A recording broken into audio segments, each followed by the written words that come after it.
Saya akan siksa kalian satu demi satu sampai ada yang mengaku. Atau paling tidak, memberitahu di antara kawanmu yang mencurigakan berkomplot membunuh Gusti Prabu. Ampun, Raden Senopati. Hamba melihat dia selalu akrab dengan Dayang Sunti. Mereka berdua adalah dayang baru yang diangkat oleh Gusti Raden Tumenggung Rastra. Ampun, Raden Senopati. Hamba tidak bersalah. Ampun, Raden. Ampun, Raden. Ampun. Ampun, Raden.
Saya menduga semua korban tewas bunuh diri dengan racun yang sama yang akan diberikan kepada Gusti Prabu.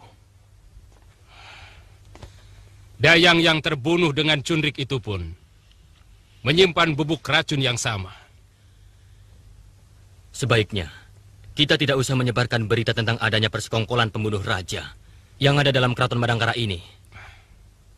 Sebab ini bisa membuat semua orang menjadi resah dan membuat keadaan bertambah semakin runyam. Tugas kita hanya melaporkan hal itu. Apa mungkin kita bisa meredam mulut para dayang dan pengawal bawahan Pranaka?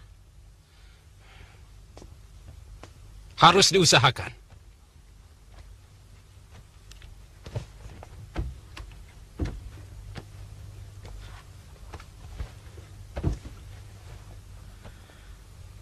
Hamba akan mengatasinya, Gusti Senopati.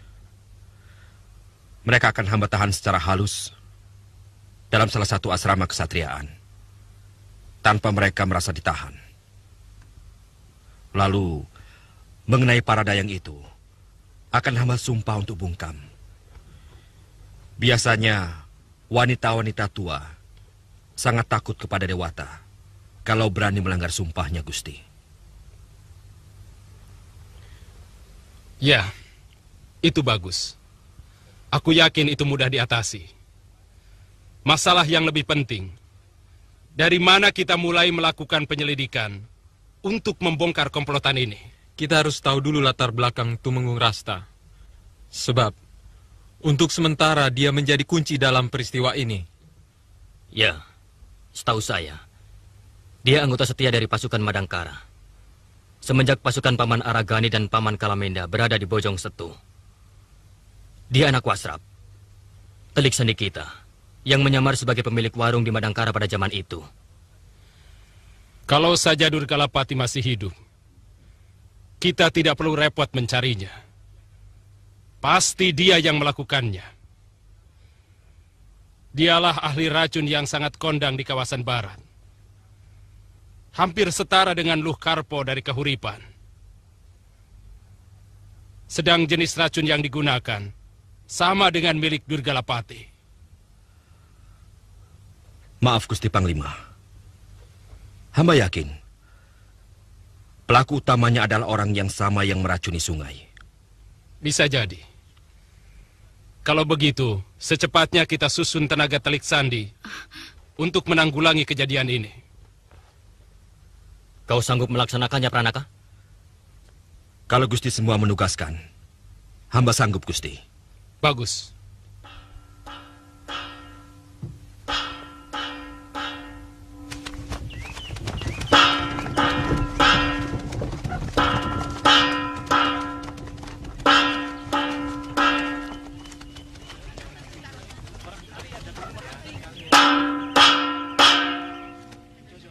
Mereka adalah pengkhianat-pengkhianat yang berusaha mau mengacau keraton. Kenapa dia jadi pengkhianat? Pengkhianat-pengkhianat yang patut mendapatkan kebinasaannya sendiri. Ini adalah sebagai contoh bahwa untuk maksud jahat seperti itu akan mendapatkan ganjaran yang setimpal dari Bayangkari Raja. Semoga menjadi perhatian bagi kita semua untuk mendapatkan kedamaian di negeri kita sendiri.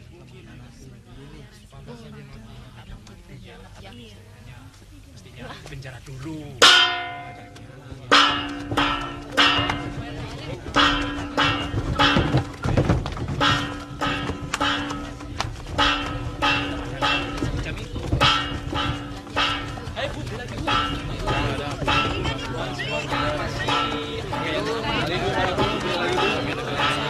Biar aja yang mati-mati.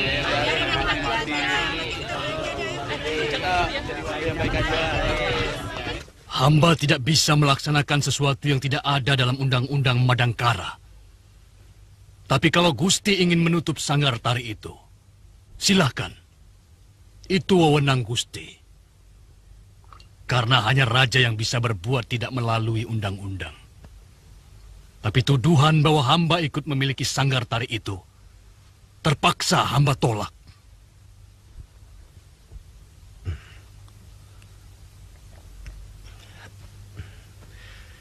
Berita itu dari Ranggalela, pengelola sanggar itu sendiri. Dan dia mengatakan bahwa pemilik sanggar itu adalah paman. Gusti Prabu, akhir-akhir ini hamba merasa apa saja yang hamba lakukan selalu nampak salah di mata pemerintah. Maka dengan tulus, jabatan Mantri Pajak ini akan hamba serahkan kembali kepada Gusti Prabu. Di samping hamba sudah merasa letih menjadi pejabat. Hamba tahu bahwa usia hamba sudah tidak cocok lagi untuk bekerja sama dengan anak-anak muda yang masih sangat gagah dan jauh lebih pandai. Sebenarnya paman saya panggil hanya untuk mempertanggungjawabkan kejadian yang semakin menimbulkan kemelut di negeri kita tercinta ini. Terus terang, tempat hiburan mewah itu membuat iri rakyat kecil. Sehingga mereka menuduh badai kemarin adalah kutukan dewata. Karena para pejabat sudah banyak yang kerjanya hanya bersenang-senang. Itu berbahaya untuk ketentraman Madangkara.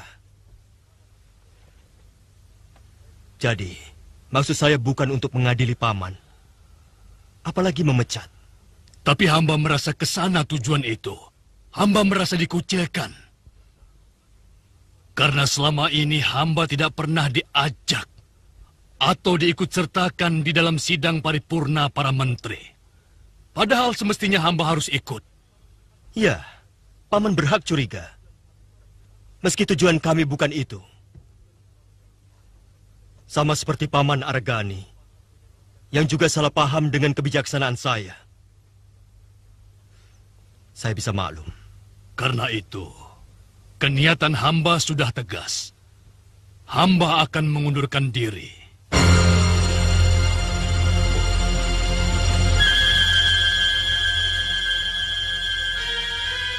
Juga Arya Wikalpa. Sebaiknya Paman Ranggatal tidak usah membawa-bawa paman saya. Nanda Kamasuta, bukan cuma saya yang kecewa. Banyak sekali pejabat. Pejabat tua yang ikut merasa terluka. Mereka merasa dikucilkan dari pemerintahan. Sementara mereka merasa mempunyai andil yang sangat besar sewaktu merebut negeri ini dari tangan penjajah Kuntala. Aku berhak tersinggung dan menentukan sikap, Kamasuta. Terus terang, Nanda Prabu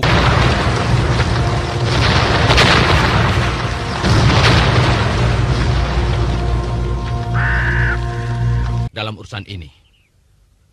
Paman sudah kena hasutan yang tidak bertanggung jawab. Gusti Prabu sama sekali tidak bermaksud melupakan jasa orang-orang tua. Bahkan sebaliknya.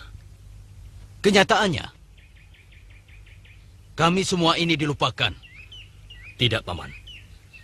Buktinya, semua bekas pejuang tua, bahkan almarhum ayahanda, dan juga Paman, selalu mendapat tunjangan gaji, bukan? Kamasuta, kami ini bukanlah kerbau yang sudah merasa senang kalau diberikan rumput yang cukup. Kami ingin lebih dari sekedar makan. Paman membutuhkan sanjungan sebagai pahlawan? Atau kekuasaan? Kedua-duanya. Karena itu adalah hak kami. Dan sekarang, kedua-duanya sudah direnggut dari kami. Seolah-olah hanya kalianlah dari golongan muda yang paling hebat, yang paling berjasa. Paman salah paham. Semuanya itu tidak benar.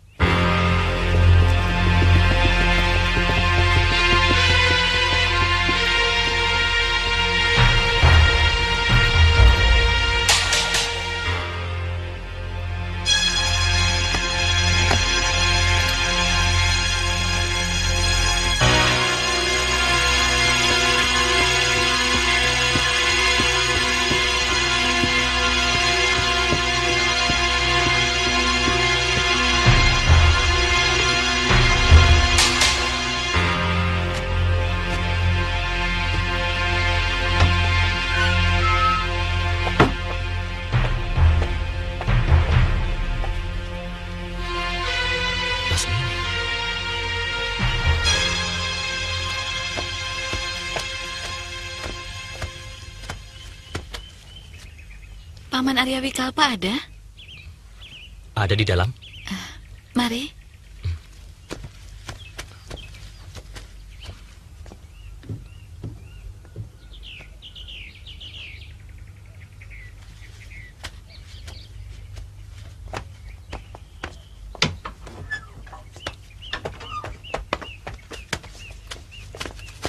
Semua tewas.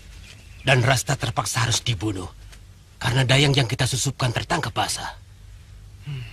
Sayang, padahal kami cukup lama mempersiapkan Rasta. Dia memang keturunan Telik Sandi. Bapaknya pernah menjadi Telik Sandi Aragani. Waktu Madangkara masih dikuasai Pangeran Damar Kencana. Sekarang, pasti orang yang disusupkan sebagai abdi dalam dan penjaga keraton akan diselidiki. Saya yakin mereka tidak mempunyai daftar pegawai yang dibuat secara cermat. Tapi jelas, pekerjaan dengan menggunakan racun harus sudah kita lupakan. Karena dengan kejadian kemarin, Brahma pasti akan menggunakan tukang cicip makanan sebelum dia makan. Lalu, apa rencanamu yang berikutnya, Gede? Sementara kita harus tenang dulu. Kita tunggu laporan dari Rangit selanjutnya. Menurut dia, Ranggatal dan Arya Wikalpa sudah melepaskan jabatan mereka. Tapi Aragani masih ragu. Sedang putrinya yang bernama Lasmini berada di pihak Ranggatal. Kemungkinan Lesmana, kakaknya Lasmini, juga akan bergabung. Aku pernah dengar nama itu. Jelas, dulu dia pernah hampir dihukum mati oleh ayah Raden. Karena menjadi pembunuh gelap yang membantai para pemimpin Kuntala di Madangkara. Iya, iya. Tapi berhasil diselamatkan oleh Brahma dan Aragani. Artinya, kita akan mendapatkan keuntungan dari menghangatnya pertentangan bekas-bekas pejuang dengan orang-orang pemerintahan Madangkara. Lalu? Kita tunggu saja sampai saat waktu yang paling tepat tiba.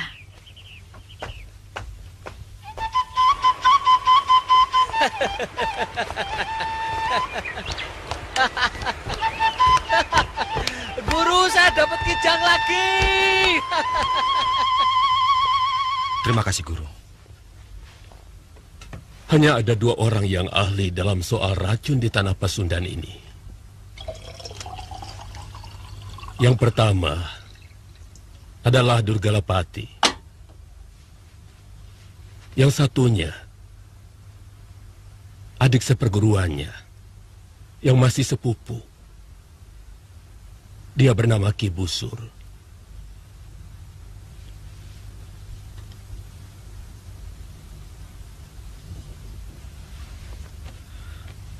Sungguh saya akan mendapat malu kalau tugas ini tidak mampu saya laksanakan, Guru. Tapi aku tidak tahu di mana sepupu Durgalapati itu berada.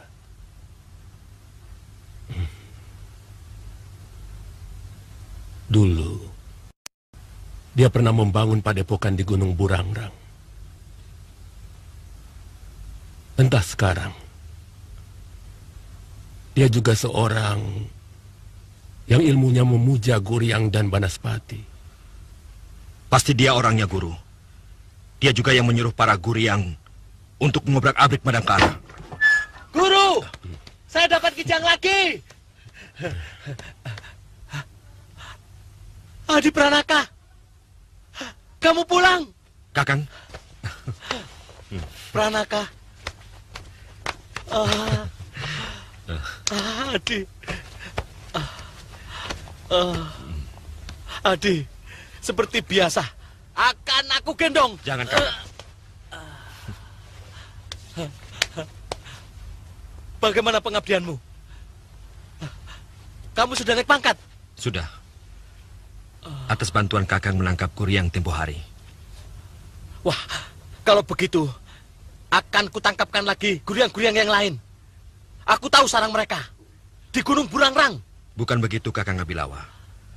Guryang yang Kakang tangkap tempo hari adalah Guryang yang berani mengacau Madangkara. Oh, saya kira kalau bisa menangkap Guryang langsung naik pangkat. Pranaka, kamu belum melanjutkan ceritamu. Kamu bilang orang itu juga yang menyuruh Guryang untuk mengacau Madangkara. Benar, Guru. Dalam semedi saya, orang itu dengan anak buahnya menabur racun di Sungai Citiis. Dan dia juga saya lihat menyuruh Guryang untuk menaburkan bencana.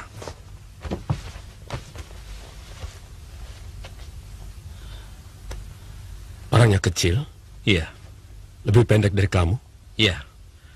Sedikit lebih muda dari Guru. Matanya tajam dan agak licik. Pasti dia. Siapa dia, Guru? Saya siap menerima perintah. Apa? Nyamber saja kamu.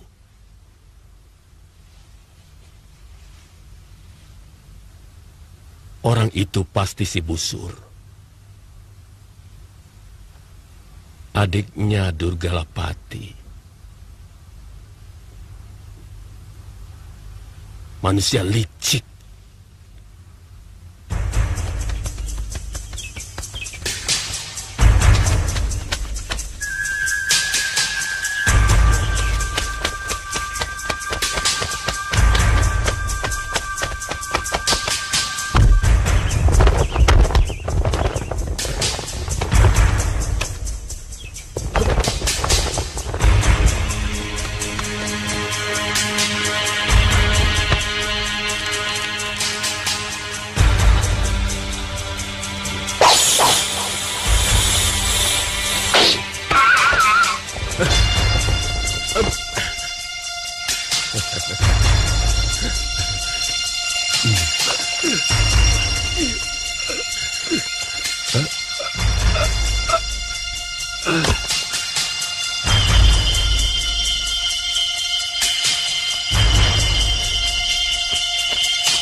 Saya kena fitnah. Oleh bekal sakri saya dituduh sebagai penyebar racun pada sumber mata air penduduk Lampok.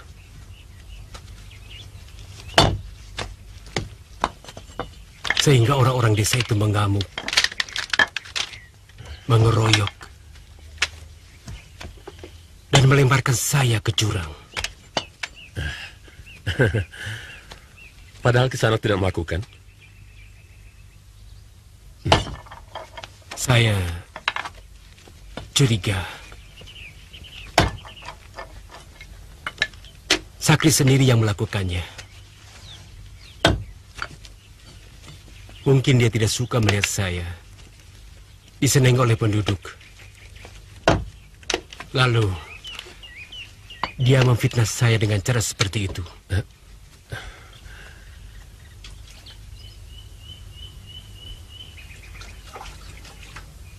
Rasanya saya kenal orang yang bernama Sakri itu. Dia pamung desa yang sakti. Tepat sekali. Hatinya dengki, busuk.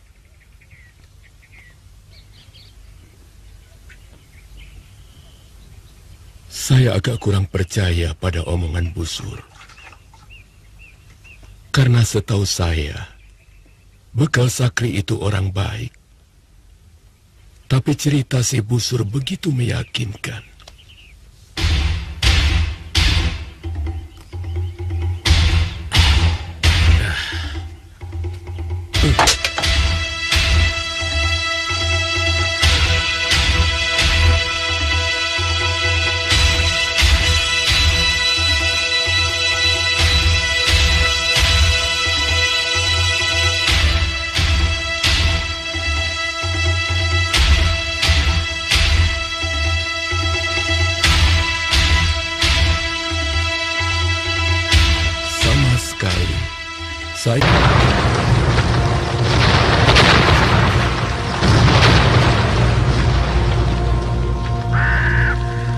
Saya tidak menyangka bahwa Busur mempunyai maksud buruk kepada saya.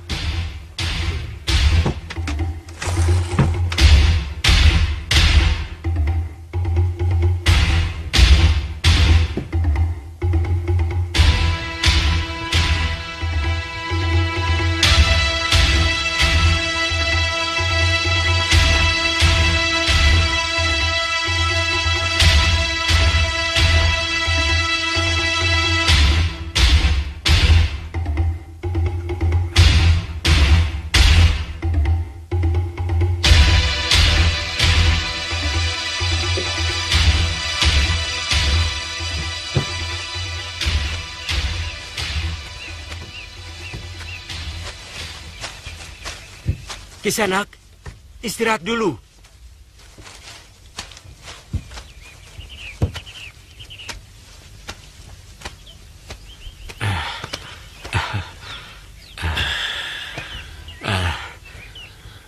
Saya tidak bisa membalas kebaikan Kisanak yang telah menyelamatkan saya. Kalau boleh, saya ingin mengabdi pada Kisanak sambil berguru. Saya ingin bisa mengobati orang lain seperti Kisanak. Saya ingin bisa menolong orang lain. Saya tidak memiliki ilmu apa-apa. Kebetulan saja, leluhur saya memang bisa mengobati orang. Kalau begitu, biarlah saya menjadi abdi di rumah ini. Kisanak, dunia ini sangat luas untuk kamu jajaki. Di sini kamu akan mandek. Hanya setitik kecil ilmu yang bisa kamu dapat. Saya akan selalu merasa berhutang budi kepada Kisanak.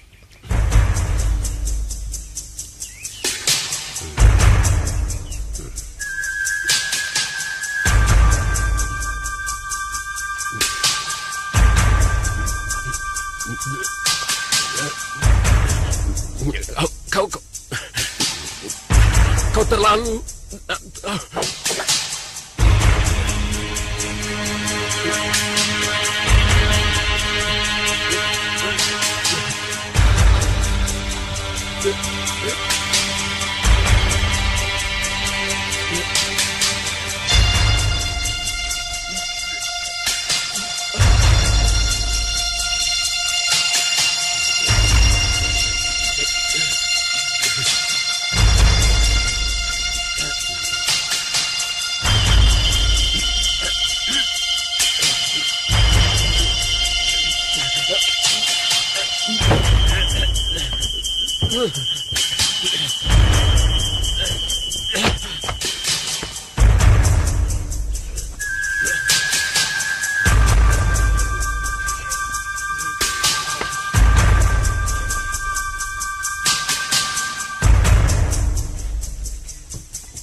Rupanya, dia tertarik pada kitab babon ilmu pengobatan yang saya miliki secara turun-temurun dari leluhurku.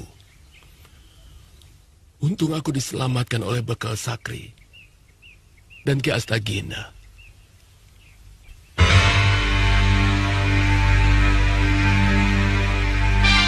Siapa kalian? Kau lupa padaku, Atiatna. Aku Sakri, bekal desa Kelampok. Dan ini Ki Astagina, pendekar dari pantai selatan. Terima kasih. Tuan telah menyelamatkan nyawa saya. Orang yang meracunimu mirip dengan Durgalapati. Iya. Dia aku tolong. Karena sepertinya dia membutuhkan pertolongan. Manusia itu tidak pernah kenal budi. Dia telah membunuh anakku karena memberitahu tempat persembunyiannya pada Ki Astagina. Dia kepergok mau mencuri kitab pusakaku. Untung ketahuan. Kemudian dia melarikan diri. Di desaku, dia mengaku dikejar-kejar perampok. Kemudian kami menolongnya. Semua penduduk sangat baik terhadapnya. Sampai pembunuhan itu terjadi. Rakyat sangat marah. Mereka mengeroyok. Lalu dia melarikan diri ke dalam hutan.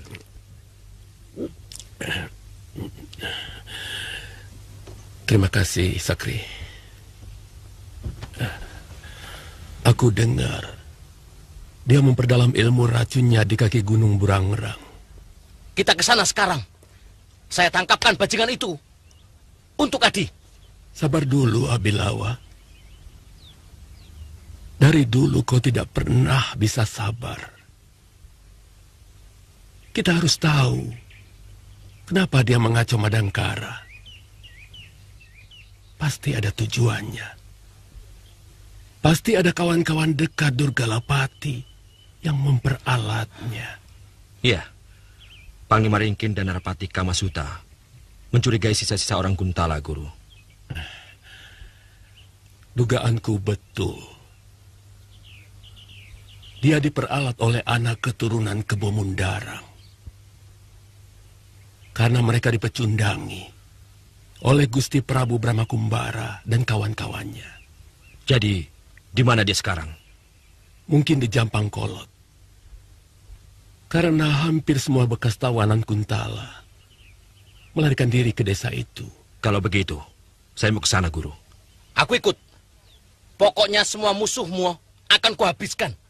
Biar kamu naik pangkat lagi, Adi. Kakang, nanti Guru... Jangan khawatir. Aku sudah menyediakan kayu bakar untuk beberapa hari. Guru, saya mohon izin sekali ini saja ikut Adi Pranaka. Kalau sudah selesai, pasti saya pulang. Baik. Kamu sudah berjanji tadi. Pulang. Kalau tidak... Kutuk saya. Jadi apa saja, Guru. Jadi kijang saya juga mau. Dewata yang akan menghukummu.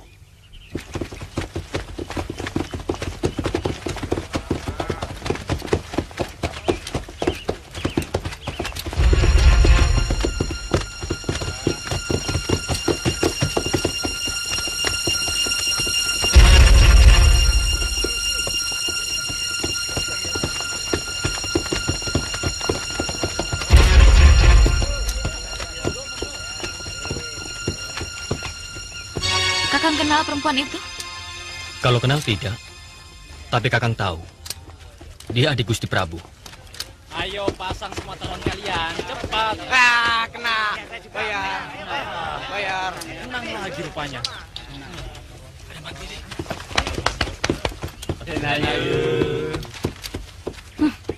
Sombongnya dia. Hampir menyentuh langit. Mentang-mentang kakaknya seorang raja.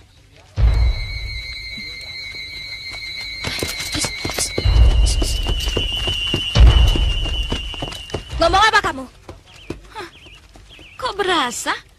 Saya sedang bicara sama kakak saya. Jangan bersilat lidah. Kakang Prabu tidak mengizinkan kamu tinggal lagi di Madangkara. Saya tidak berurusan dengan kakak kamu. Saya tinggal bersama ayah saya sendiri. Dan beliau seorang patih di kerajaan ini. Siapapun akan diusir dari Madangkara kalau dia memusuhi raja. Kebetulan, saya tidak memusuhi raja.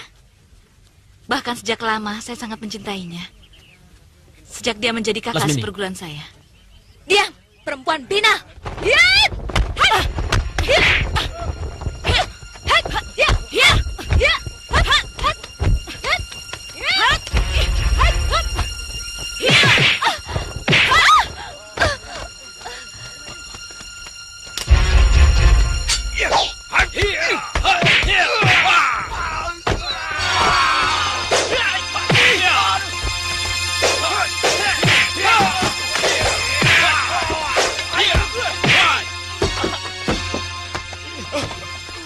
Hentikan!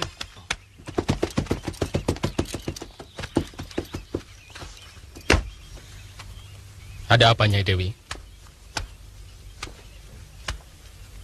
Saya tidak suka perempuan itu berkeliaran lagi di Madangkara, Kakang. Dia sudah sering menyusahkan Kakang Prabu. Saya tidak suka adik saya diperlakukan dengan tidak adil, Ringkin. Siapa kamu? Kau pun akan kutuntut karena berani melawan tentara kerajaan. Bahkan kenal pada saya pun kau tidak. Dia adik kandung saya. Dan saya juga merasa memiliki negeri ini. Karena jauh sebelum orang-orang Madangkara merebut negeri ini dari tangan Kuntala, saya dan adik saya sudah lebih dulu berjuang merebut negeri ini dari tangan mereka. Dan saat itu, kamu pun masih asik dan bangga sebagai putri bangsawan Kuntala. Kami meninggalkan negeri ini karena keinginan kami sendiri. Bukan karena diusir oleh Gusti Prabu. Dan kami pulang karena kami memiliki rumah, orang tua, dan leluhur di sini. Kecuali kalau ayah kami pun sudah disingkirkan dari keraton.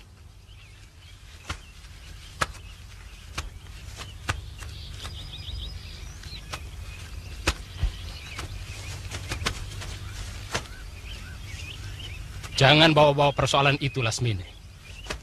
Gusti Prabu dan Paman Pati sudah membicarakan masalah itu. Dan sudah tidak ada persoalan apapun. Tidak usah menutup-nutupi. Kami tahu perlakuan apa yang diterima ayah kami. Dan kami tahu ada pengucilan terselubung kepada ayah kami. Sebagaimana kalian lakukan terhadap Paman Wikalpa dan Ranggatal. Kalian salah paham. Paman Ranggatal mempunyai persoalan sendiri. Karena telah menyalahgunakan kedudukan. Dan kami tahu bahwa Paman Ranggatal berusaha menghasut semua sesepuh Madangkara untuk menyudutkan kami, para menteri muda, dan juga kebijaksanaan Gusti Prabu. Kau boleh bicara apa saja, Ringkin. Tapi kenyataannya adalah perlakuan seperti ini yang selalu saya terima. Terutama dari dia. Mustahil dia tidak tahu siapa saya. Kalau ada masalah antara saya dengan Prabu Madangkara, itu adalah persoalan pribadi. Karena cinta adalah hak pribadi setiap orang. Maka saya pun berhak mencintai kakaknya. Tapi mengusir saya dari negeri ini benar-benar sangat menghina perasaan saya. Menghina jasa saya di masa lalu. Lasmini, semua orang tahu siapa Lasmini. Jasa-jasamu. Tapi juga tidak boleh mentang-mentang berjasa. Kemudian berbuat seenaknya. Menentang hukum. Lalu mengacau negerinya sendiri. Jadi kau juga menuduhku sebagai pengacau, Ringkin?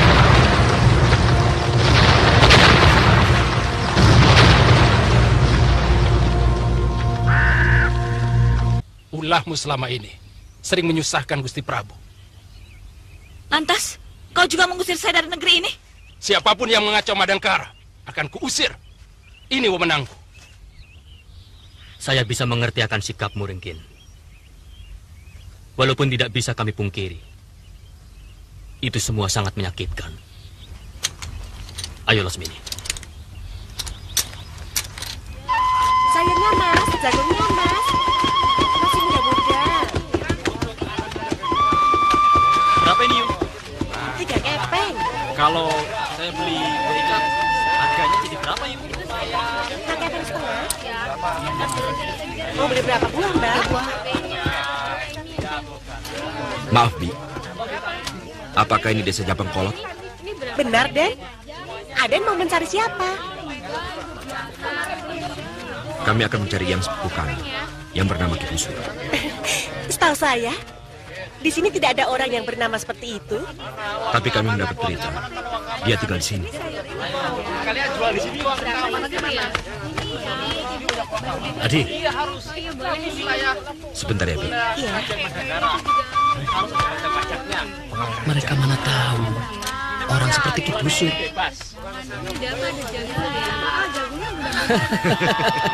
Kita cari saja. Iya. Ayo.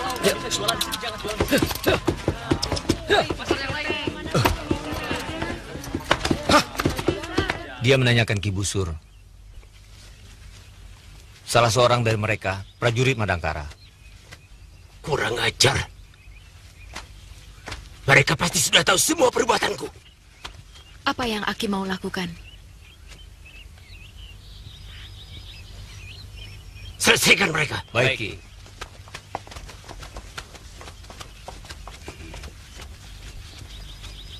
Ayo sembunyi cepat.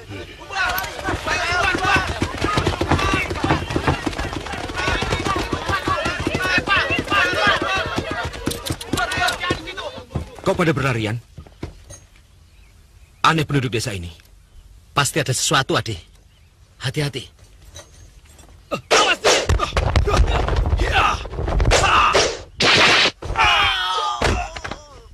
Kurang ajar. Murid-muridku dipermainkan dengan gampang. Aku harus turun tangan. Lebih baik jangan, Ki. Mereka semakin curiga bahwa kita memang mengadakan persiapan pemberontakan di desa ini. Kenapa jadi pengecut seperti ini, Karti? Tunggu. Kenapa, Karti? Mereka tidak akan langsung melaporkan apapun. Kalau berhasil kita bunuh, kerahkan semua anak buahmu. Tidak, Ki. Seluruh penduduk desa ini adalah anak buahku. Pejuang bangsa Kuntala merdeka. Tapi mereka tidak akan bertindak sebelum matang waktunya. Ah, persetan dengan rencanamu.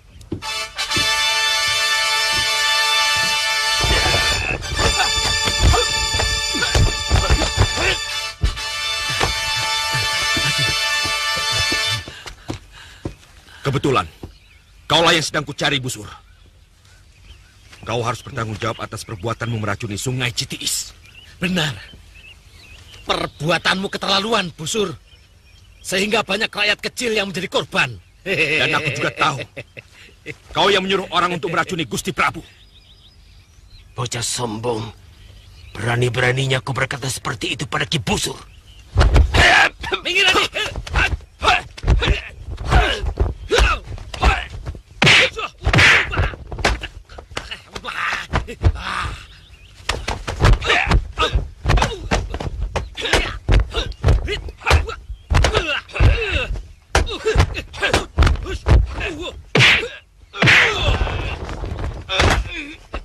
Kita harus membantu Ki Busur, Karti. Jangan. Lebih baik tidak usah kita tampilkan jati diri kita kepada orang Madangkara. Bagaimana kalau Ki Busur tewas? Ki Busur cuma bagian kecil dari alat perjuangan kita. Untuk menyelamatkan yang kecil, jangan sampai urusan yang besar jadi berantakan. Lebih baik kita tinggalkan desa ini secepatnya.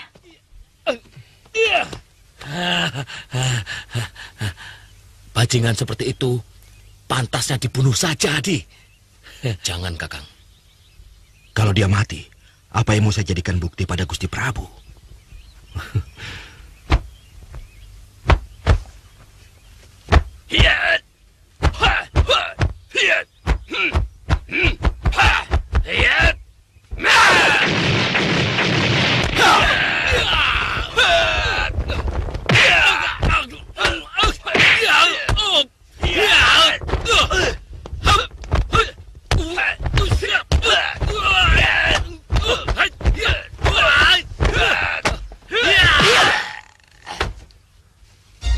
Celaka. Aku harus segera melapor. Ya, cepat.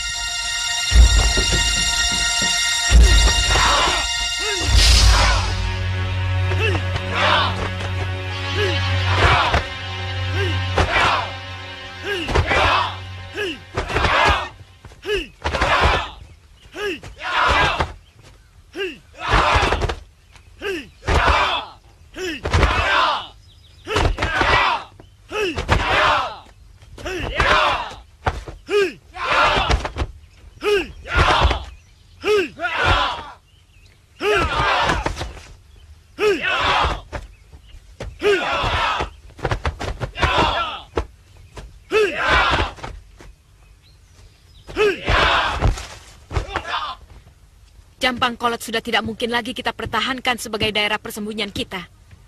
Sudah 2 kali orang-orang Ringkin Gomati datang kemari. Yang pertama, Telik Sandi yang berhasil kita bunuh. Dan yang terakhir, 2 orang prajurit yang sedang dihadapi oleh Ki Busur. Bagaimana kalau Ki Busur berhasil mengalahkan mereka? Sama saja. Mereka berdua yang dikirim kemari. Tapi yang sudah mengetahui tempat ini, pasti jauh lebih banyak lagi. Sebagai tempat persembunyian, Jampang Kolot sudah tidak memenuhi syarat. Kita harus segera pindah dari tempat ini. Termasuk semua penduduk? Semuanya. Yang tidak mau, terpaksa harus dibunuh. Karena mereka akan menjadi sumber malapetaka bagi perjuangan kita. Celaka dan Garti. Ada apa? Ki Busur kalah. Sudah aku duga. Orang tua itu hanya ahli dalam soal racun. Ilmu kanuragannya lemah. Dia cuma pernah menjadi murid Lukarpo dari Kahuripan. Kau boleh pergi. Iya. Kemana kita harus pindah? Laran pernah melihat satu daerah di perbatasan Kuntala. Antara Pajajaran dan Madangkara. Aku sudah pernah meninjau. Cukup tersembunyi. Cuma terlampau jauh dari kota raja. Bila sewaktu-waktu dibutuhkan gerak cepat menyerang Madangkara. Bagaimana kalau sementara di sini? Kita perluas lingkungan asrama ini menjadi sebuah desa. Sebab, ujung hutan sebelah barat sudah sangat dekat dengan kota Raja Madangkara. Saya setuju. Malam ini juga, semua orang kita yang tinggal dekat dengan kota raja, suruh pindah kemari. Dan bakar seluruh desa yang ada di sekitarnya untuk menghilangkan jejak. Semuanya siap! Semuanya siap! Ayo, senjata!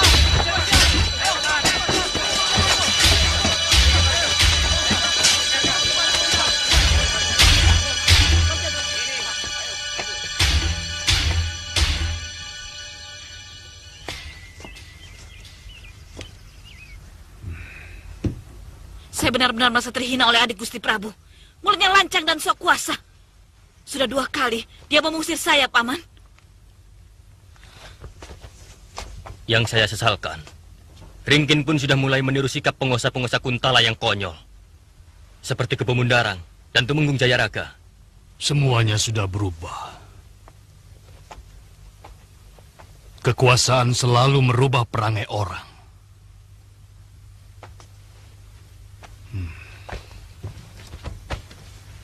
Oleh karena itu, sekarang kita harus menentukan sikap.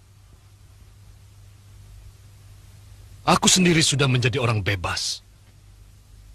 Jabatanku sudah kulepaskan. Yang penting, kita harus menentukan bentuknya. Apakah kita menyeberang jadi pemberontak mengangkat senjata? Atau bagaimana? Itu berat. Pemberontakan bersenjata menuntut tenaga dan dana yang sangat besar. Dan tidak pernah ada pemberontakan yang berhasil kalau tidak berangkat dari dukungan kemauan rakyat. Kita cari dukungan rakyat. Aku punya teman yang siap membantu dana. Siapa?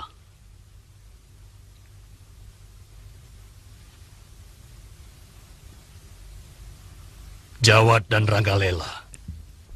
Maafkan hamba Ayanda.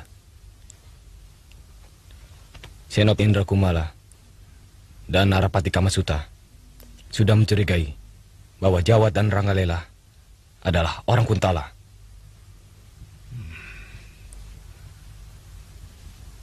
Dari mana kau tahu? Hamba mendengar sendiri dari Gusti Narapati waktu mengadakan rapat para Panewu. Mereka sedang menunggu waktu. Kalau ada gerakan yang mencurigakan dari kedua orang itu, akan diringkus. Apa urusannya? Kuntala atau Madangkara? Dalam sebuah perjuangan, kita bisa pinjam tenaga lawan untuk menang. Sesudah itu, kita habiskan mereka. Tidak. Untuk kerjasama dengan orang-orang Kuntala, aku tidak setuju. Mereka lebih licik dari serigala. Aku tidak setuju. Berarti, kita cukup diam, menyaksikan kepongahan para petinggi yang seolah merasa hanya mereka yang paling berjasa bagi negara dan bangsa. Begitu. Sementara cara lain memang belum terlihat.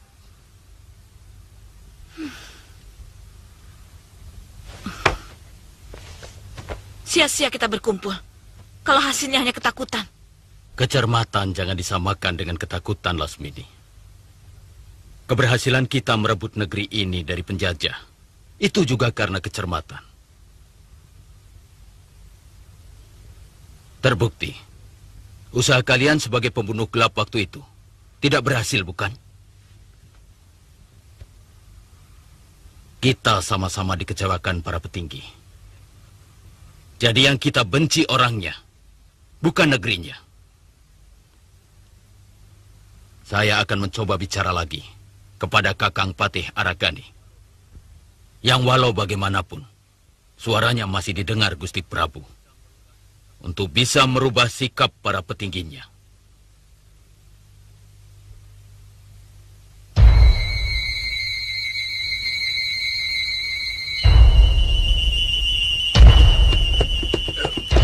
Kakang. Ada apa, Adi? Begini, Kakang. Kakang sayang sama Adi? Tidak perlu ditanyakan. Aku bersedia mati untuk kamu. Kakang ingin Adi lebih cepat naik pangkat? Oh, tentu. Apa perlu aku nangkap Guryang lagi? Gusti Prabu tidak akan menaikkan pangkatku kalau melihat orang botak itu yang nangkap Kakang. Aku tidak akan ngomong apa-apa. Percayalah, Adi. Aku kan kakakmu. Kalau dia yang ngomong, bagaimana? Jadi... Maaf, Kakang. Bukannya Adi tidak mau diikuti Kakang. Semuanya ini demi kemajuan Adi, yang juga akan menyangkut nama baik Kakang.